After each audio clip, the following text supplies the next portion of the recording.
شروع اللہ کا نام لے کر جو بڑا مہربان نہایت رحم والا ہے۔ اے پیغمبر صلی اللہ علیہ وآلہ وسلم، مسلمانوں سے کہہ دو کہ جب اپنی بیویوں کو طلاق دینے لگو تو ان کی عدت کو پیش نظر رکھ کر طلاق دو اور عدت کا شمار رکھو، اور اللہ سے جو تمہارا پروردگار ہے ڈرو۔ نہ تو تم ہی ان کو ایام عدت میں ان کے گھروں سے نکالو اور نہ وہ خود ہی نکلیں، ہاں اگر وہ کھلی بے حیائی کریں تو اور بات ہے، اور یہ اللہ کی حدیں ہیں، اور جو اللہ کی حدوں سے تجاوز کرے گا وہ اپنے آپ پر ظلم کرے گا۔ اے طلاق دینے والے، تجھے کیا معلوم شاید اللہ اس کے بعد رجعت کی کوئی سبیل پیدا کر دے۔ پھر جب وہ اپنی میعاد یعنی عدت ختم ہونے کے قریب پہنچ جائیں تو یا تو ان کو اچھی طرح سے زوجیت میں رہنے دو یا اچھی طرح سے علیحدہ کر دو، اور اپنے میں سے 2 منصف مردوں کو گواہ کر لو، اور اے گواہو اللہ کے لیے درست گواہی دینا۔ ان باتوں سے اس شخص کو نصیحت کی جاتی ہے جو اللہ پر اور روز آخرت پر ایمان رکھتا ہے، اور جو کوئی اللہ سے ڈرے گا وہ اس کے لیے رنج و غم سے نجات کی صورت پیدا کر دے گا، اور اس کو ایسی جگہ سے رزق دے گا جہاں سے اس کو وہم و گمان بھی نہ ہو، اور جو اللہ پر بھروسہ رکھے گا تو وہ اس کے لیے کافی ہوگا۔ اللہ اپنے کام کو جو وہ کرنا چاہتا ہے پورا کر دیتا ہے۔ اللہ نے ہر چیز کا اندازہ مقرر کر رکھا ہے۔ اور تمہاری طلاق والی بیویاں جو حیض سے نا امید ہو چکی ہوں، اگر تم کو ان کی عدت کے بارے میں شبہ ہو تو ان کی عدت 3 مہینے ہے، اور جن کو ابھی حیض نہیں آنے لگا ان کی عدت بھی یہی ہے۔ اور حمل والی عورتوں کی عدت وضع حمل یعنی بچہ جننے تک ہے، اور جو اللہ سے ڈرے گا اللہ اس کے کام میں سہولت پیدا کر دے گا۔ یہ اللہ کا حکم ہے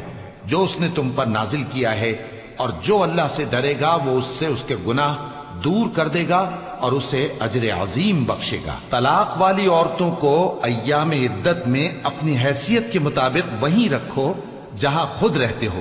اور ان کو تنگ کرنے کے لیے تکلیف نہ دو، اور اگر وہ حمل سے ہوں تو بچہ پیدا ہونے تک ان کا خرچ دیتے رہو۔ پھر اگر وہ بچے کو تمہارے کہنے سے دودھ پلائیں تو ان کو ان کی اجرت دے دو، اور بچے کے بارے میں پسندیدہ طریق سے موافقت رکھو،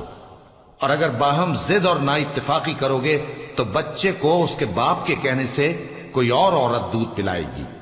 صاحب وسعت کو اپنی وسعت کے مطابق خرچ کرنا چاہیے، اور جس کے رزق میں تنگی ہو جتنا اللہ نے اس کو دیا ہے وہ اس کے موافق خرچ کرے۔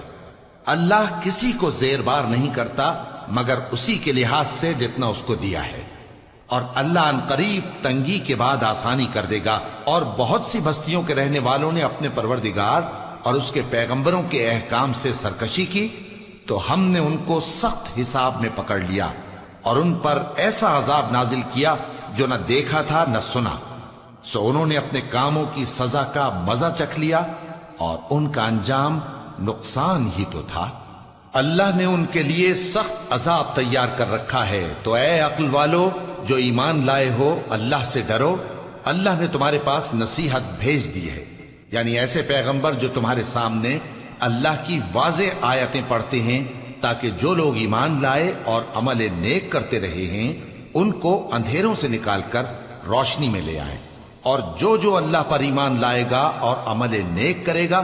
وہ ان کو جنتوں میں داخل کرے گا جن کے نیچے نہریں بہ رہی ہیں، وہ ہمیشہ ہمیشہ ان میں رہیں گے۔ اللہ نے ان کے لیے کیا خوب رزق رکھا ہے۔ اللہ ہی تو ہے جس نے 7 آسمان پیدا کیے اور ویسی ہی زمینیں بھی، ان میں اللہ کا حکم اترتا رہتا ہے تاکہ تم لوگ جان لو کہ اللہ ہر چیز پر قادر ہے، اور یہ کہ اللہ اپنے علم سے ہر چیز کا احاطہ کیے ہوئے ہے۔